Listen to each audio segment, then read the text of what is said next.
apocalyptic scenes on the Darling River right now. It's a cruel, cruel, cruel way to die, and it's a cruel thing to watch. And to hear your boat struggle to actually get through the fish that are that thick there, and it's hard to explain and describe, and unless you've actually seen it, you probably can never really comprehend it. The river is usually the lifeblood of outback New South Wales. Now it's home to Menindee's largest ever fish kill.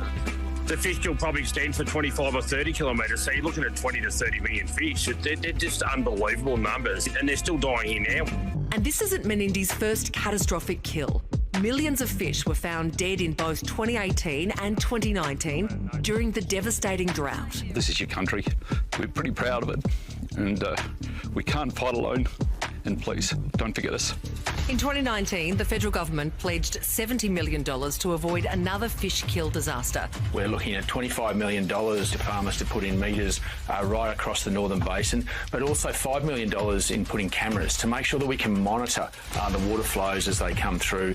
The Department of Primary Industries says this latest disaster is due to a heat wave combined with recent flooding that's leached oxygen from the water. It's obviously a very difficult situation, and we're working very closely with the Menindee community. We will do everything we can to support the community to fix the situation. But locals are pointing the finger straight back at the state and federal governments, accusing them of failing to manage the region's water quality. There's no one on the ground.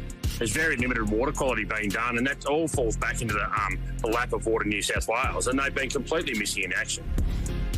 Well, Kate McBride is a Menindee local who's become a huge advocate for her community. She's also a water researcher at the Australia Institute.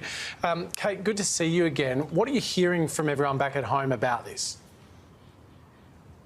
Oh, this is bringing back a lot of memories from 2018-19.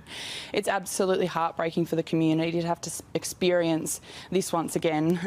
The first thing I actually heard from out in the community on Friday when we saw this footage surfacing was, I think that our river is sending a message a week out from the New South Wales election. This fish kill is up to 10 times as bad as the one in 2018-19, so it's absolutely devastating for the environment once again, and it's going to get worse. This is just the beginning, and we're going to see over coming days, I think, this continue to unfold. And the heartbreaking thing is that there's absolutely nothing that we as a community can do to stop this from getting worse. And how does it impact the community? Like, what does this mean for people that live there?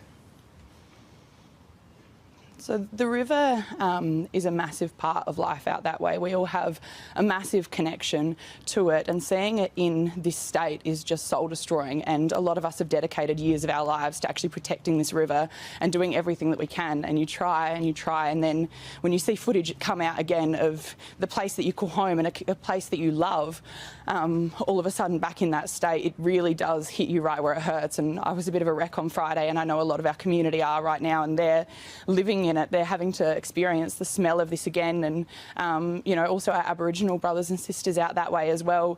You know, the Barkinji people, a lot of them, their totem animal is the bony brim, which is what we're primarily seeing dying at the moment, and so it's heartbreaking for them as well as the whole community.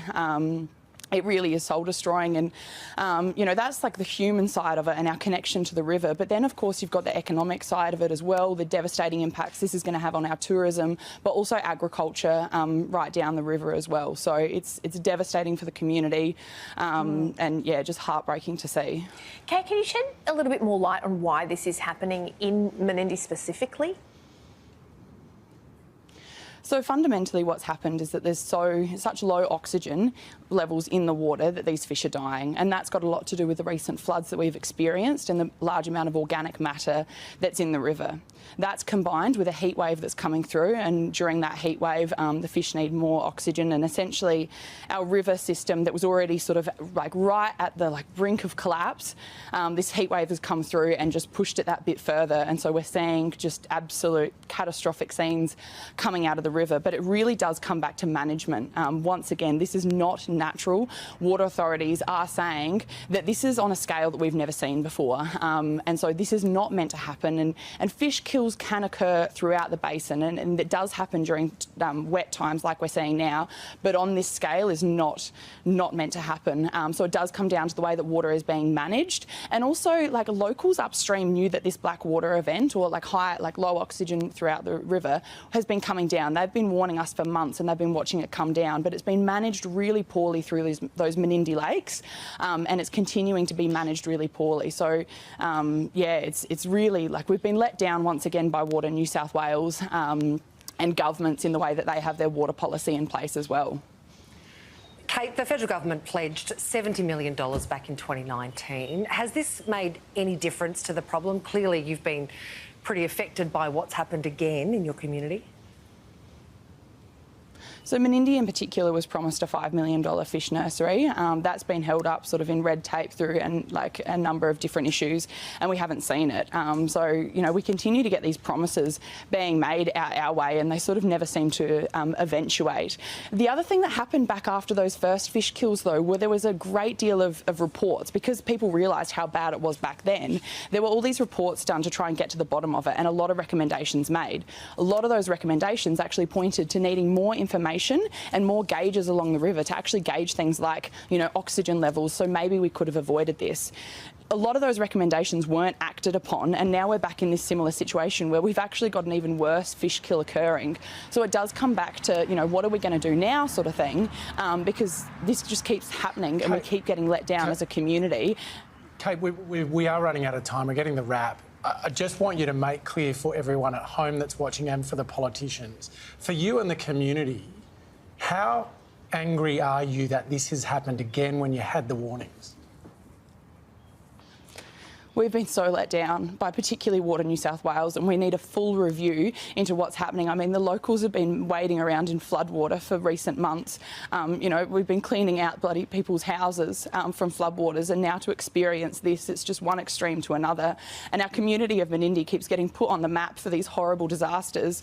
And we just need people to listen to the community, come out, understand what's going on, and make sure this never happens again. Because I said in 2019 that I pray I never have to see this again. The mass fish kills, and here we are, and it's 10 times worse, and I'm seeing it again only a few years later. Kate, really sorry that that's the case, but we appreciate you coming on the program. Thank you. Thank you for having me.